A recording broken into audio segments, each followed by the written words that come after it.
A aula dessa semana, vamos falar sobre investigação. O que é a investigação na parte pedagógica, né? A pedagogia se tem feito grandes progressos no domínio da construção científica, a partir dos trabalhos de investigadores que, ao longo das sucessivas gerações, tudo foram fazendo para lhe retirar a base empírica, que durante muito tempo dominou o universo dos seus conhecimentos. E é interessante notar que no domínio da investigação pedagógica se foram consolidando e aperfeiçoando aspectos metodológicos específicos, que não se afastando embora da lógica de outras ciências sociais, lhe foram dado a condição de autonomia científica que é própria de qualquer ciência que se vai construindo. É sabido também que existem diferentes formas para se chegar ao conhecimento da realidade objetiva no domínio das ciências sociais e humanas. Uma primeira abordagem será a análise da prática do que o homem realiza nos diferentes campos. Uma segunda será proceder à recolha do que existe publicado sobre as temáticas em causa, confirmando os conhecimentos adquiridos e também as interrogações existentes. Uma terceira é o que? Indagando diretamente o que se pensa e realiza os especialistas da matéria, em termos de aferir as referências dominantes do seu pensamento e da sua ação. Porventura, são formas práticas e diretas de conhecer a realidade e, nessa medida, potencialmente geradoras de inquietação em que queira ir mais além. É que, no base do conhecimento adquirido, surgem novos problemas, sem resposta científica adquirida, suscitando o desejo da procura, A passagem desse desejo à prática é o início do trabalho de investigação, traduzido na procura da essência dos fenômenos a estudar, a partir dos registros das suas regularidades, dos seus nexos internos e das suas relações. Mas para que a investigação pedagógica se constitua em instrumento científico suscetível de enriquecer a teoria e aperfeiçoar as práticas adotadas, ela terá de revelar uma dimensão científica conveniente, cumprindo as exigências decorrentes desta condição.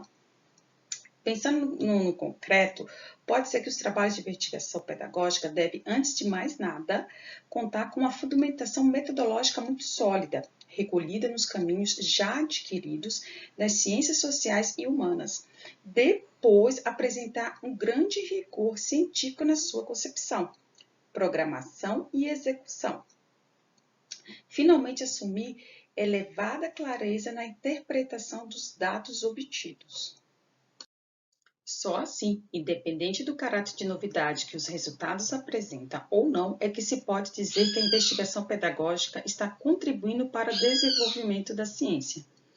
No domínio da pedagogia, tem de haver um cuidado extremo na distinção entre pensamento cientificamente construído e pensamento opinativo, que, a despeito da sua base de apreciação empírica, não tem a validade daquilo.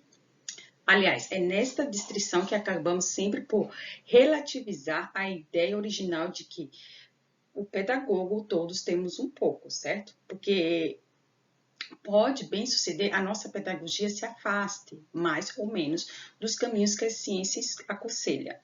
Com muita frequência, concluiremos que a investigação pedagógica confirma o nosso pensamento original, mas uma vez ou outra é bem certo que ela nos dirá que estamos bem distantes daquilo que um pensamento cientificamente construído pode acolher. Na investigação existe uma sequência, que é o que? Inicia-se com um problema, depois tem a atividade de sistematização e tem a contextualização do conteúdo no dia a dia do aluno. E o que vem a ser os problemas? Os problemas ele é dividido em duas categorias, que é o problema experimental e o problema não experimental. Mas o que é o problema experimental? Que é o material didático, a etapa de distribuição do material experimental e a proposição do problema pelo professor, a etapa de resolução dos problemas pelos alunos, etapa de sistematização dos conhecimentos elaborados nos grupos e etapa de escrever e desenhar. Já no problema não experimental, são bastante utilizados como atividade complementar, visando a introdução de novos conhecimentos.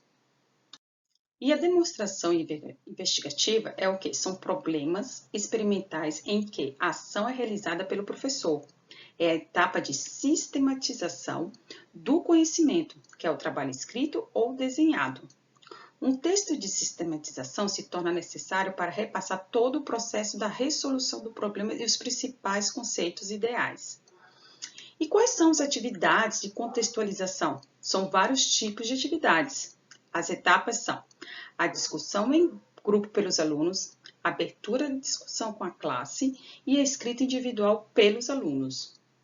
Essa é a nossa aula dessa semana. Se tiver alguma dúvida, você pode encaminhar mensagem para mim, né? Não esqueça de fazer o diário de bordo, tá? Se tiver alguma dúvida, pode passar, pode encaminhar, que eu estou aqui para isso, tá bom?